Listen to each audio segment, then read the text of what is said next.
नमस्ते बंधुओं, बहुत दिन बाद आप लोगों के सामने फिर से आए हैं। कुछ पर्सनल व्यस्तताओं की वजह से इधर वीडियो नहीं बन पाई। आज हम जिस विषय पर बात करेंगे वो हमारा भारत का प्राचीन इतिहास है। इतिहास समझना हर भारतीय के लिए बहुत आवश्यक है और जो IAS, PCS या कॉम्पिटिटिव एग्जाम दे के नौकरियां पाते हैं उनको भी इसी समाज में रहना है। उनको भी इतिहास जानना उतना ही आवश्यक है जितना एक सामान्य मनुष्य को, क्योंकि हर जगह बौद्धिक स्तर पे एक चर्चा परिचर्चा हो। आप किसी भी डिबेट में, किसी भी बातचीत में अपनी बात को अच्छे से रख सकें या किसी की कही बात को मीडिया के माध्यम से या और लोगों के माध्यम से जो बातें हम तक पहुंचती हैं उससे हम बहुत जल्दी द्रवित हो जाते हैं, आह्लादित हो जाते हैं। हमें लगता है कि शायद सही है। भारत का इतिहास या प्राचीन भारत का इतिहास जो हमें अभी पढ़ाया जाता है पाठ्य पुस्तकों में या सामान्य जो सिलेबस है उसके हिसाब से हमें दिखाया जाता है कि हमारा भारत का इतिहास या वैदिक काल से शुरू करते हैं या सिंधु घाटी सभ्यता। प्राचीन भारत का नाम लेते ही हमें सिंधु घाटी सभ्यता की याद आ जाती है कि सिंधु घाटी सभ्यता से हमारा इतिहास शुरू होता है। या हमें कुछ इतिहासकार तो यहां तक बताते हैं कि जब सिकंदर का आक्रमण हुआ भारत पर, चंद्रगुप्त मौर्य के समय से इतिहास शुरू करते हैं लोग। उसके पहले के इतिहास को प्राग ऐतिहासिक या इतिहास के पीछे का जो कालक्रम है उसके आधार पर हमें बताने का प्रयास किया जाता है। इतिहास मतलब इति धन हास। इति का मतलब हो गया अतीत और हास का मतलब जो घटनाएं, घटनाक्रम, घटना या कहानियां जो हैं उस काल की, उसको इतिहास कहते हैं। इतिहास को बिना समझे हमें ये समझ में नहीं आएगा कि आज का समाज जो हम देख रहे हैं, हमारे पूर्वज ऐसे तो नहीं थे। अब हमारे पूर्वज अगर ऐसे नहीं थे तो कैसे थे? हम 100-200 साल, 1000, 10,000 साल तक सोच लेते हैं। कुछ पुस्तकें भी मिलती हैं, जैसे हमारा रामायण, भगवान राम की जो कथा है वो आज के मान्य पद्धति के हिसाब से, इतिहासकारों के हिसाब से, साइंटिफिक एनालिसिस के हिसाब से रामायण का काल माना जाता है 9000 साल पहले या 9 से 10,000 साल पहले के बीच में रामायण, और लगभग महाभारत भी, वो भी 7000 वर्ष पहले का माना जाता है। अब रामायण और महाभारत ऐसे ये ऐतिहासिक दस्तावेज हैं, लेकिन इसको इतिहासकारों ने, चूंकि हमारा इतिहासकार कौन रहा है, हमारे यहाँ जो इतिहास लिखने की परंपरा तो बहुत पहले से है। रामायण, महाभारत ये हमारे प्राचीन ग्रंथों में आते हैं। ऋग्वेद, सामवेद, यजुर्वेद, अथर्ववेद, ये सब पुस्तकें प्राचीन पुस्तकें हैं, लेकिन इनके कालक्रम को, इसकी गणना को कम किया गया। उसके पीछे उद्देश्य हमारे भारतवर्ष में दुर्भाग्यवश इतिहास की क्रमबद्ध लेखन परंपरा औपनिवेशिक काल में शुरू हुई, जब ब्रिटिश राज्य था, और उन्होंने इस तरह का इतिहास हमें परोसा जिस तरह की विचारधारा वहां थी। जैसे वहां पे आप देखेंगे ईसा मसीह के पहले 600 साल पीछे का कोई इतिहास नहीं मिलता। ईसा मसीह के 600 साल तक किसी तरह से वो पहुंचाते हैं अपनी इतिहास को, और जब 9000 साल या 7000 साल की बात होती है तो वो उस समय का सोचते हैं, तो उस समय तो वो गुफाओं में रहने वाले लोग थे, जो पत्तों से अपना शरीर ढककर चलने वाले लोग थे। लेकिन भारत ने कभी इन सब चीजों पे, भारतवर्ष का जो इतिहास है, उसका कालक्रम है, उसको समझने के लिए हमें अपने इतिहास को, अपने पूर्वजों को जानना जरूरी है। पूर्वज हमारे, कहते हैं ना कि हम बंदरों की संतान हैं, बंदरों के चाचा, मामा, फूफा, ताऊ बंदर हमारे थे। ये रिश्ता था हमारा, उनसे हमारा विकास हुआ। लेकिन इसको क्रमबद्ध ढंग से हमें समझना पड़ेगा, नहीं तो कोई भी अरशद मदनी जैसा आदमी खड़ा होकर कह देता कि आदम यहां पैदा हो गए थे जी, हिंद में आए थे और उन्होंने पूरी सृष्टि की रचना की, अल्लाह मियां ने बनाया है, और हम कंफ्यूज होने लगते हैं कि अरे ये ठीक कह रहा है, यहाँ आदम आए होंगे और उन्होंने बनाया होगा। इस तरह की विचारधारा बड़े बुद्धिजीवी लोगों में आ जाती है, इस तरह की कंफ्यूजन। ये सिर्फ अपने इतिहास को न जानने की वजह से इस तरह से हम भ्रमित होते हैं। तो भारत का इतिहास अगर समझना है, भारत का प्राचीन इतिहास अगर समझना है, तो हमें सृष्टि की जब संरचना हुई है उस समय से लेकर इतिहास शुरू हो जाता है। हम सबको पता है कि पृथ्वी 480 करोड़ वर्ष पहले पृथ्वी की उत्पत्ति हुई।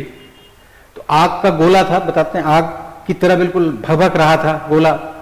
फिर वहां पे कुछ जो केमिकल रिएक्शन और उसके माध्यम से फिर धीरे धीरे बरसात शुरू हुई और बहुत सालों तक, कई हजार सालों तक बारिश होती रही।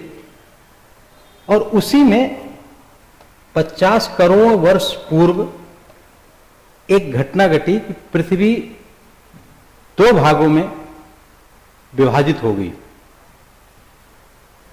और उसमें बिग बैंग थ्योरी, जो जॉर्ज लेमेंट्रे ने बिग बैंग थ्योरी दी, जिसमें पृथ्वी का विभाजन हुआ, बहुत सारी गैलेक्सीज बनी।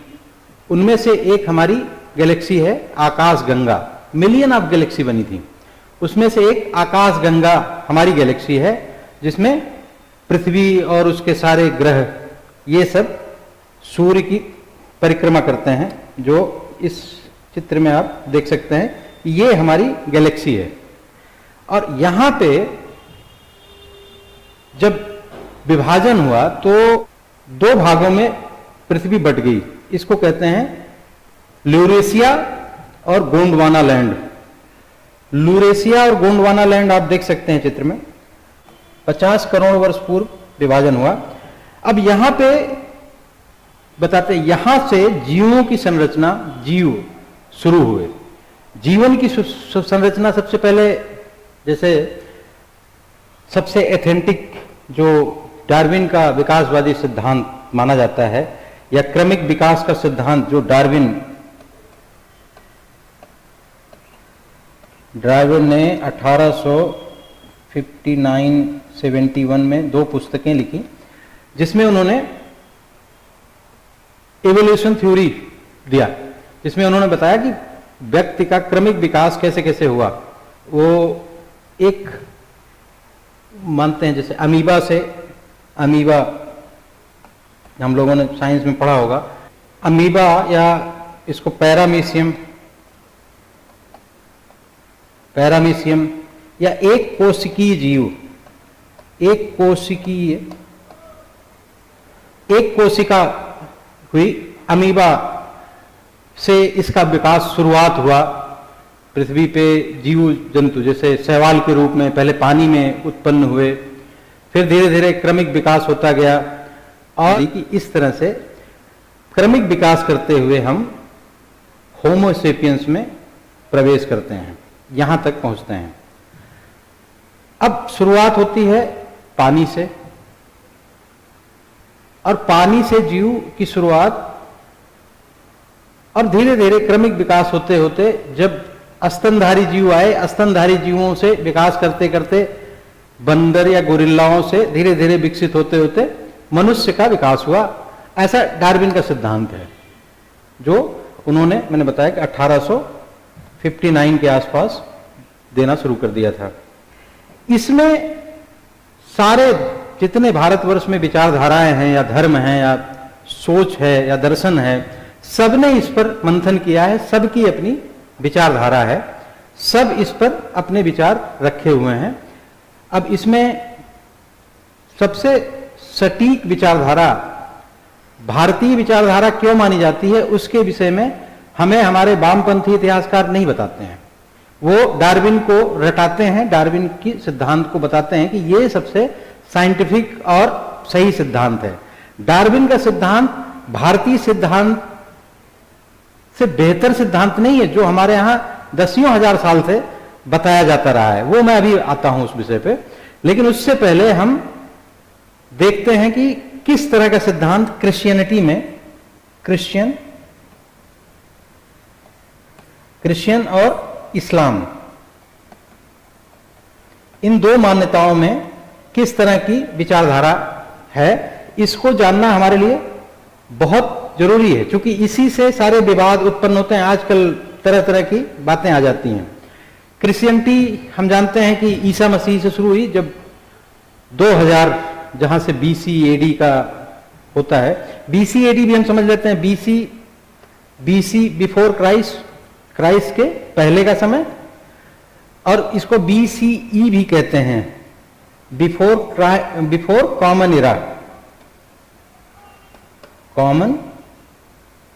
इरा, BCE, और AD इसके बाद के काल को AD कहते हैं। तो ये जो क्रिश्चियनिटी है और इस्लाम है, इन दोनों की मान्यता एक ही तरह की है, क्योंकि इस्लाम ने क्रिश्चियनिटी से ही लिया है सब कुछ। क्रिश्चियनिटी में उसका नाम एडम और ईव है। ये मान्यता है कि गॉड ने एडम को बनाया और उसमें जान फूकी, स्वर्ग में रहने लगे।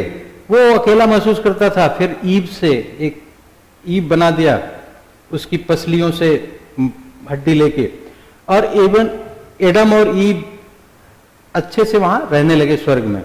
लेकिन वहां पे कुछ वृक्ष थे जो निषेध थे कि इनके फल नहीं खाने हैं।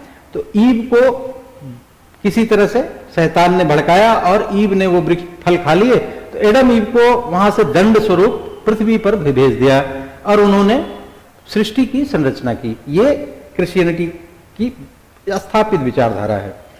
इसी तरह की विचारधारा इस्लाम में भी है। इस्लाम भी इसी चीज को लेता है। एडम जो है वो आदम हो गए और ईव जो है वो हब्बा हो गई। अब इनकी विचारधारा का मानना है कि मानवता कैसे आई पृथ्वी पे, उसके हिसाब से आदम को अल्लाह मियां ने मिट्टी का बनाया, उसमें कान में कुछ मंत्र फूके और वो प्राण आ गए उसमें, और फिर उन्होंने हव्वा को बनाया। और हव्वा महिला थी, महिलाओं को डिमोरलाइज करने का या उनको दबा के रखने की शुरुआत वहीं से हो जाती है। हव्वा को इब्लीस ने भड़का दिया। इब्लीस एक मैसेंजर है, इब्लीस, लेकिन वो बैड मैसेंजर है इस्लाम के हिसाब से। इब्लीस ने जो है भड़काया हव्वा को, और उस वृक्ष का जो बुद्धि का वृक्ष था, फल के वृक्ष जो निषेध थे, वो ज्ञान और अज्ञानता के फल लगते थे उसमें। तो वो फल खाने का जो बौद्धिक सेंस जाता है कि आप ज्ञान को प्राप्त कर सकते हो। और इन दोनों विचारकों ने, चाहे क्रिश्चियनिटी का गॉड हो चाहे इस्लाम का अल्लाह हो, ये दोनों आदम को या एडम को बनाते हुए यही समझाया था कि उनका ईश्वर सिर्फ एक ही होगा, वो उनका गॉड या उनका अल्लाह ही होगा। इसके अलावा बहुत मूर्ति पूजा या और भी किसी धर्म में आप लोग मत चले जाना। अब उनको ये पता है कि और विश्व में ऐसे धर्म हैं, स्थापित धर्म हैं। उनको ये डर था कि आदम और एडम या हव्वा या ईव ये जब पृथ्वी पे जाएंगे तो वहां भ्रमित हो सकते हैं, तो उन्होंने खूब समझाया था। लेकिन जब हव्वा ने वो इब्लीस के भड़काने पे वो फल खा लिया ज्ञान वाला, तो उनको दंड स्वरूप पृथ्वी पर भेज दिया गया। अब आदम, एक आध दो हदीसें हैं जो बहुत ही साइड लाइन की हदीसें मानी जाती हैं। उसमें कहीं कहीं जिक्र है कि आदम जो है हिंद में उतरा, 90 फीट का था, धीरे धीरे कम होता गया, उसकी अलग इतिहास है। और हव्वा जो है वो वहां पे मतलब रेगिस्तान में। तो आदम हव्वा से मिले और इन्होंने फिर सृष्टि की रचना की। उन्होंने एक एक साल में मतलब जुड़वा बच्चे पैदा करते थे और 20 बच्चे पैदा किए। उन बच्चों में आपस में शादी ब्याह हुआ। वो परंपरा आज भी इस्लाम में इस तरह से चलती आई है, थोड़ा बहुत इधर उधर करके। तो ये सब किस्से कहानियां, इसमें कहीं कोई वैज्ञानिकता या सत्यता समझ में नहीं आती। इसीलिए जब डार्विन ने या किसी भी विचारक ने जब इस तरह की बात रखी, तो वहां क्रिश्चियनिटी से उनको बेदखल किया गया, उनको प्रताड़ित किया गया, उनको तरह तरह से दंडित किया गया। अब इसमें हम भारतीय दृष्टिकोण को देखते हैं के हिसाब से दो तरह की विचारधारा। एक तो ये कि ईश्वर ने सृष्टि की रचना की, उन्होंने ही सब कुछ बनाया, एक विचारधारा, एक मान्यता ये है पहली। इसी तरह से वेद भी मानते हैं, वेद में हमारे जो उल्लेख है हमारे वेदों में, उसके हिसाब से कि सभी जो जीव मनुष्य हैं ये प्रजापति के संतान हैं। प्रजापति ने ही समस्त सृष्टि की रचना की, उन्होंने ही सारे, उन्हीं के पुत्र पुत्री हैं सब, उन्होंने ही सारी सृष्टि की रचना की। एक विचारधारा है। वामपंथी, मार्क्सवादी या हमारे जो उपनिवेशिक इतिहासकार हैं जिन्होंने यहाँ उपनिवेशिक सत्ता को स्थापित करने का काम किया, उनको ये बहुत सूट करता है। ईश्वर सृष्टि की रचना की, चूंकि उनके यहाँ सिर्फ यही विचारधारा है। लेकिन हमारे यहाँ दूसरी विचारधारा भी है।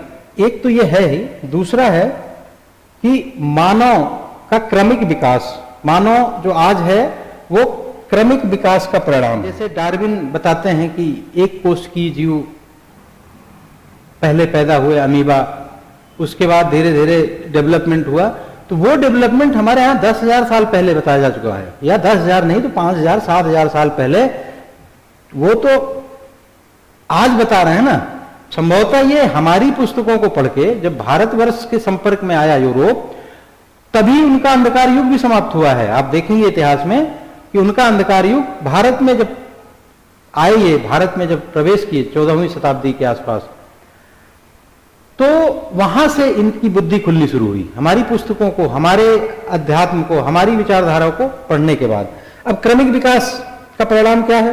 क्रमिक विकास में आप हर चीज को हमारे यहां बताने का ढंग अलग रहा है। जैसे क्रमिक विकास को समझाते हुए हमें धार्मिक रूप से समझाने का प्रयास किया गया है प्राचीन पुस्तकों में, हमारे वेदों में, पुराणों में और बाद के ग्रंथों में। क्रमिक विकास का सिद्धांत हमें बताया गया विष्णु के 10 अवतार। हे पहला है मत्स्य अवतार, इसको आप देख रहे हैं, ये है पहला। मछली एक कोष की जीव, पानी में पैदा होती है, पानी में ही रहती है।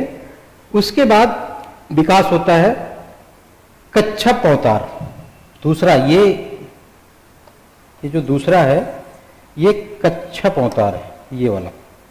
ये कछुआ जो है पानी में भी रह सकता है और पृथ्वी पे भी आ सकता है। ये डेवलपमेंट हो रहा है जो अरविंद 8,000 साल बाद हमें बता रहा है, और जिसको हमारे वामपंथी और हमारे इतिहास रटाते रहते हैं, उस सिद्धांत को बहुत पहले और बहुत ज्यादा साइंटिफिक ढंग से हमें धार्मिक आधार से समझाया गया। इस वजह से उनको दिक्कत थी, क्योंकि इसमें विष्णु के अवतार बताए जा रहे हैं। तीसरा अवतार सूकर, ये देखिए, सूकर मतलब जिसको सूअर कहते हैं।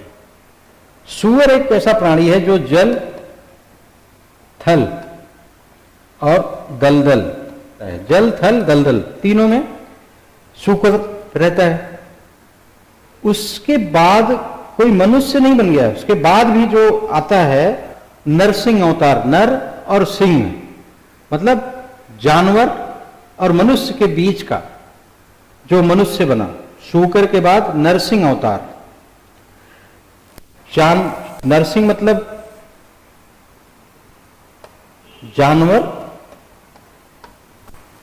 और मनुष्य का मिश्रण, ये हो गए नरसिंह अवतार। इसके बाद भी मनुष्य पूर्ण मनुष्य नहीं बना। उसके बाद मनुष्य आया वामन के रूप में। वामन पूर्ण मनुष्य नहीं है, छोटा मानव। और वामन के बाद धीरे धीरे उसके बाद परशुराम के रूप में आता है, जो बिल्कुल बहुत गुस्सा करने वाले आदमी, मतलब बिल्कुल शांत नहीं है, बिल्कुल छोटी छोटी बातों में गुस्सा कर जाना। लेकिन मनुष्य, ये देवता है हमारे, इनके विष्णु के अवतार।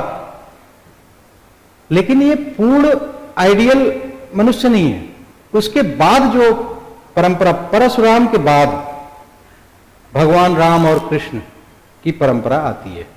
ये हमारे दशावतार में प्राचीन काल से हमें बताया और सिखाया जाता रहा है, लेकिन हमारे इतिहासकारों को जो हमें इतिहास पढ़ाया जाता है उसको सूट नहीं करता, उनको करता है। और इस तरह के चित्र बना के दिखाए गए हैं। डार्विन का जो विकासवाद का सिद्धांत है उसके हिसाब से भी जो हम देखते हैं, होमोसेपियन तक पहुंचने में जो प्रगति हुई है उसको, होमोसेपियन की बात ठीक है, पाषाण काल आ जाता है, लेकिन इसके पहले की जो इतिहास है, यहां तक पहुंचने का इतिहास, वो भी भारतवर्ष से ही है। आपको मैंने बताया था कि जब ये लुसियाना और गोंडवाना दो क्षेत्र थे, तो इस क्षेत्र में ये गोंडवाना क्षेत्र ये गोंडवाना क्षेत्र है, इसमें भारतवर्ष में सबसे ज्यादा जीवों का या विकास जो हुआ वो नर्मदा के तट पे हुआ। नर्मदा नदी है, ये सबसे प्राचीन नदी है, विश्व की प्राचीन नदी। और यहां ये माना जाता है कि सब यहां पे उस समय डायनासोर का राज था। यहां नर्मदा के तट पे डायनासोर के जीवाश्म और सबसे बड़े आकार के अंडे प्राप्त हुए हैं, पाए गए हैं अफ्रीका में भी। लेकिन अफ्रीका भी उस समय का वही भूभाग है। 350 करोड़ वर्ष पहले पृथ्वी में फिर एक बार विस्फोट हुआ और उसमें 5 महाद्वीप बने, 5 महाद्वीप।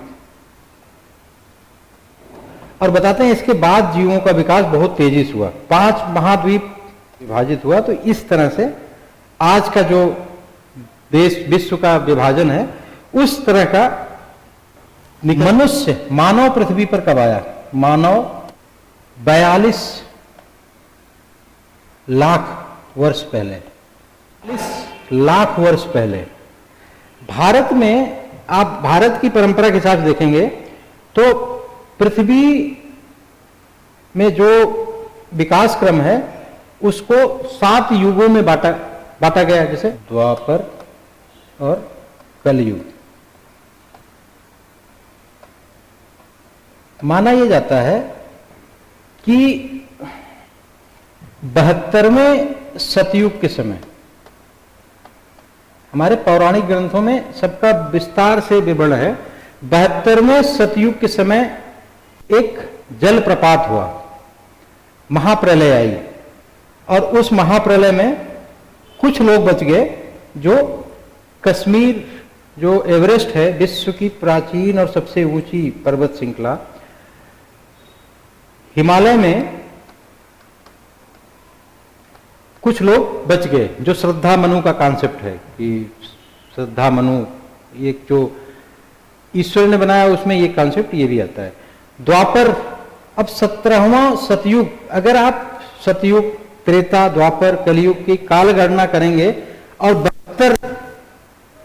72वां सतयुग जोड़ेंगे तो लगभग यही मानव का विकास क्रम। काल गणना भारत ने शून्य दिया है, भारत ने सांख्यिकी दी, भारत ने ज्योमेट्री दी, भारत में काल गणना दसियों हजार साल पुरानी समय से चली आ रही है। हमारे ऋग्वेद काल में, उससे पहले भी जो यज्ञ बनाई जाती हैं, सब साइंटिफिक, सब गणितीय आधार पर बनाई जाती हैं। तो ये जितना भी हमारे काल गणना के हिसाब से देखेंगे तो ये 72 लाख जो साल पहले मानव की उत्पत्ति हुई है, ये पूरा साइंटिफिक ढंग से हमारे प्राचीन इतिहास में बताया गया है। लेकिन उस इतिहास को बहुत कम करके हमें बताया जाता है। इसी तरह से आज तक 1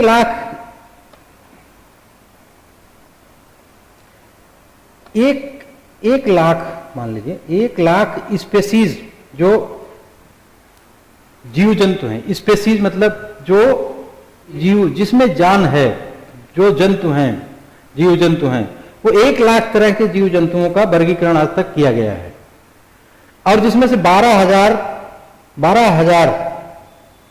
का नामकरण हो पाया है आज तक, साइंस के इतने प्रभावशाली होने के बाद भी। परंतु हमारे देश में हजारों साल से हमें बताया जाता है 84,000 योनियां होती हैं, योनियां। 84,000 योनियों को क्रॉस करके मनुष्य मानव शरीर पाता है। ये गांव में एक कोई भी छोटा सा से लेके बुढ़े तक हर बालक ये जानता है कि 82,000 योनियां होती हैं, जिससे भ्रमण करते हुए मनुष्य पहुंचता है मानव योनि में। इतना पवित्र माना जाता है इस जीवन को। इसका एक ही कारण है कि मनुष्य के पास बुद्धि आ गई। बुद्धि आ गई तो सब उसके हिसाब से उसका डेवलपमेंट बढ़ता गया और आज वो सबके ऊपर सुपरसीड करता है, सबको अपने हिसाब से चलाने का प्रयास करता है। वहीं दूसरी तरफ अगर यूरोपीय या डार्विन की बात समझेंगे तो डार्विन कहते हैं कि मनुष्य बंदरों की वो प्रजाति है जो सबसे ज्यादा डरपोक थी। वो उचक उचक के देखने का प्रयास करते थे कि कोई आक्रमण तो नहीं हो रहा, कोई दूसरा जानवर हमें मारने तो नहीं आ रहा है। तो उनकी विचारधारा उस तरह की है।